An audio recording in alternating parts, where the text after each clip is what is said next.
I'm an albatross.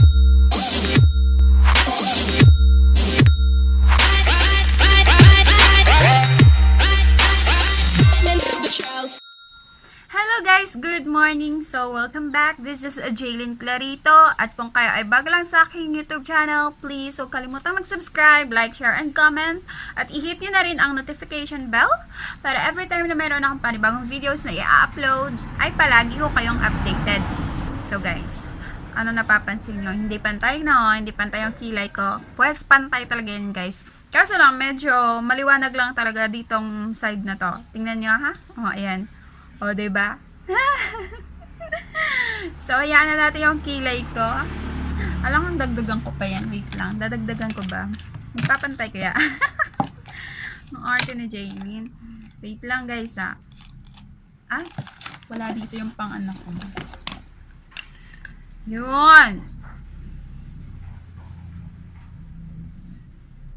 Kasi hindi nagpapantay. Sabi ko na nga eh.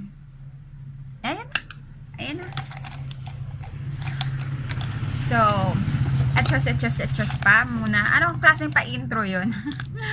Well guys, ngayon yung wala talaga akong ma-vlog. Pero kakatitig ko dito kanina habang ako ay nainom ng aking tea.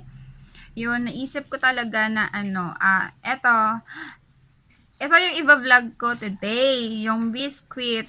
So, ayan kung makikita nyo guys. Wait lang. So, ayan yung mga biscuit ko, guys. Ayan na lang yung natira. Yun na lang. Naubos na siya. So, dapat magre-refill na ako. Refill. Ayun, mag-aayos na ako dapat. Kaso lang, parang, naisip ko, gusto ko yung mas, kitang-kita yung mga biscuit ko sa labas. Kasi kapag nakaganyan siya, diba, hindi siya gaanong kita, guys, no? Gusto ko yung naka-display talaga yung, niya, yung mga names niya. As in, kitang-kita talaga siya. So, ayun. Gusto ko yung, yung kitang-kita talaga yung pangalan niya. Tapos, yun nga. Nung one time, nagpunta ako ng 7-Eleven. Alam mo naman ako, 7-Eleven inspired ang beauty. Yung beauty ng charot. Ang aking Sari-Sari store. So, ayun nga.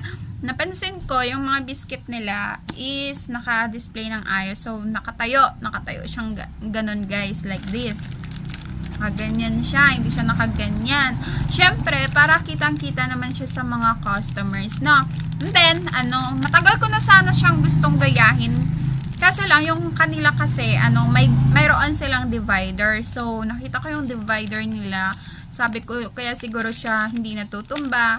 Ang ganda ng divider nila. Kaso lang, hindi ko mahanap kung saan nila yun binibili. And besides, wala pa ako talaga guys, pambili sa mga ganun-ganon. Mga accessories lang na ganon. So, inano ko muna siya. Kumbaga, hindi ko siya pinansin.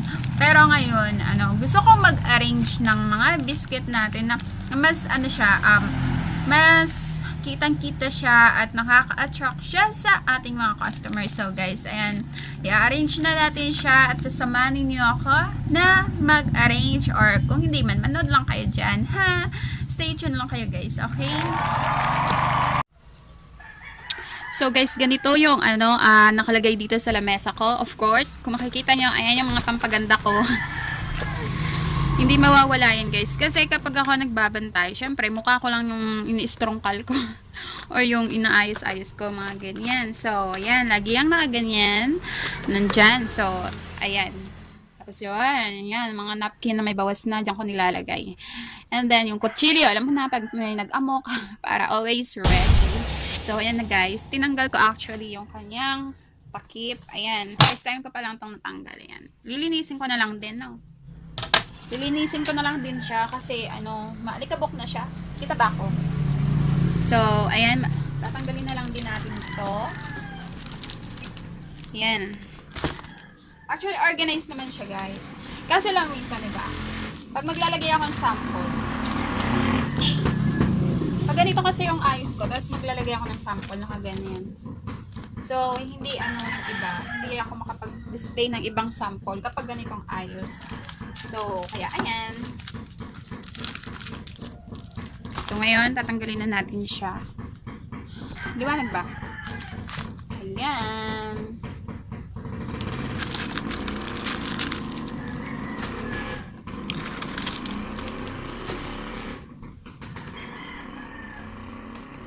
Against the light talaga siya guys, pero okay lang. Pagpasensyahan niyo na siya. Ano? May luya. Wala.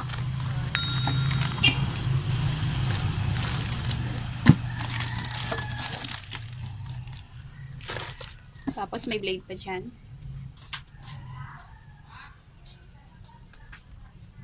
Ano ba to? Ano kasi to dati? Dito kasi dati nakalagay yung candy ko. So, dati nung wala pang plastic cover. So, nilalagyan ko siya ng ganito. Kasi pag nahahanginan, yung mga candies ko naglalaglagan. So, yun, tanggalin na natin siya. Ayan.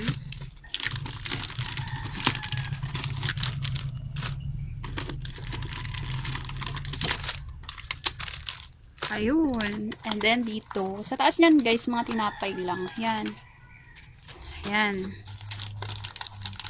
Ayoko na nga tanggalin yan. Diyan na lang siya. Ayun guys, lilinisin ko muna siya ha. Mamaya ako na ipapakita. 5 minutes later. So guys, ayan na. Yan na yung aking katatapos lang na nalinis. Parang hindi ka talaga siya guys malinis ng ayos. Kasi ang hirap linisin na itong glass na to. No? Kailangan niya pa ng ano-ano. Pero at least nabawasan lang yung kanyang mga alikabok. So, okay na yan. So, ngayon naman guys, ay mag-a-arrange na tayo. So guys, ayan. Lalagay lang tayo. Ay, hindi kasya. Paano yan? Hindi siya kasya guys. Kasya ba siya dito? So, since hindi siya kasya guys, malamang dito na lang siya sa itaas, no? But for now, ito muna yung ilalagay natin. Ang tiger, ayan. Kasi sa ilalim, mas mas maiksi, ayan. Ika siya. So, ayan. Lalagyan muna tayo ng tiger. Tiger dito. And, yung bravo kaya kasya. Okay siya guys, kasya. Yung bravo.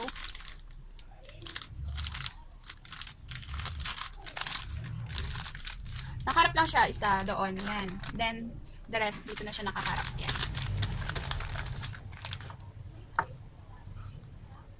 Wala nang bravo.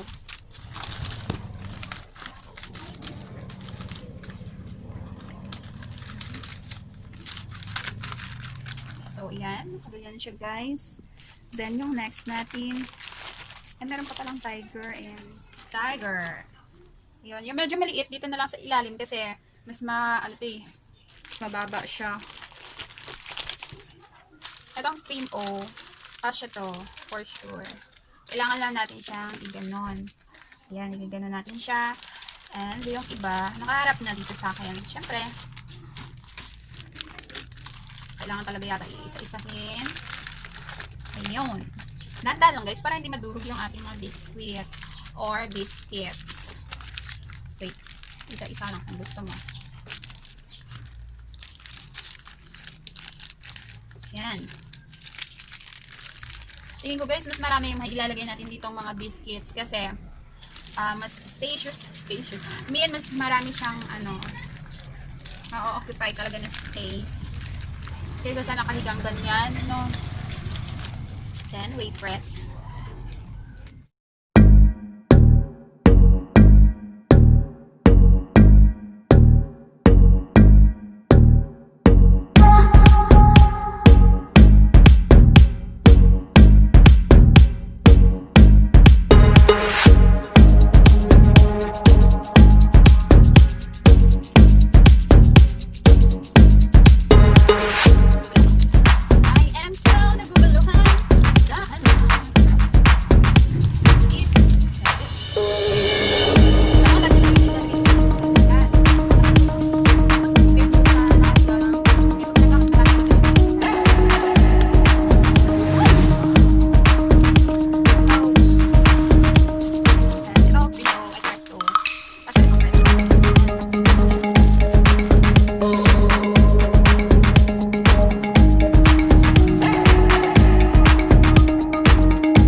saglit ko lang actually ginawa yun, no?